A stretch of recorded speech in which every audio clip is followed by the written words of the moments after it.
Next up is a really quick concept, but you may or may not have heard the term torque and wondered what the hell it means. So when we're talking about biomechanics, torque essentially describes the amount of force that is being applied in a rotational manner against an axis of rotation. So the best example of this, and to be first, okay, so in this video we're going to talk about torque. I just want to describe it to you so you have a basic understanding of the terminology and what it means.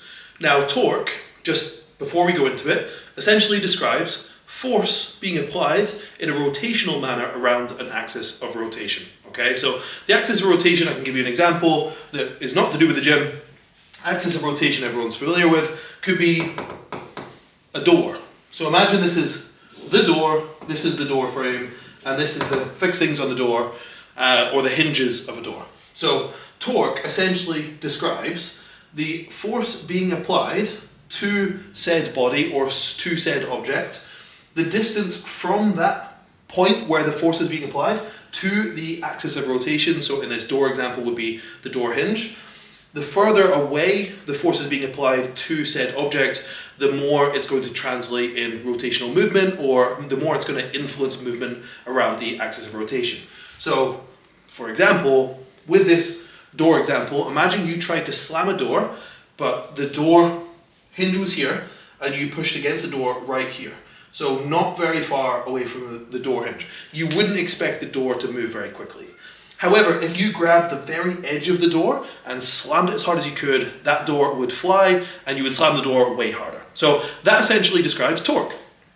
Torque, or the amount of torque, is a result of the distance away from the axis of rotation in which force is being applied to said object. Now the reason this is important to understand is because when we look at the human skeleton, every joint is an axis of rotation. The elbow, the shoulder, the hips, absolutely everything.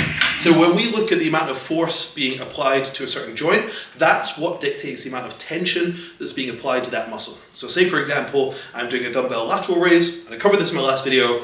Right here, when I raise the dumbbell up, that's the furthest away that the dumbbell, or the force, gravity acting on the dumbbell, is away from my axis of rotation. Therefore, that's the point of greatest torque. So that's just a simple description of what torque means. Hopefully this makes sense. When people say torque on a joint, that simply describes how much tension, or at least it results in how much tension is on said muscle that we're looking at in training. So I hope this makes sense.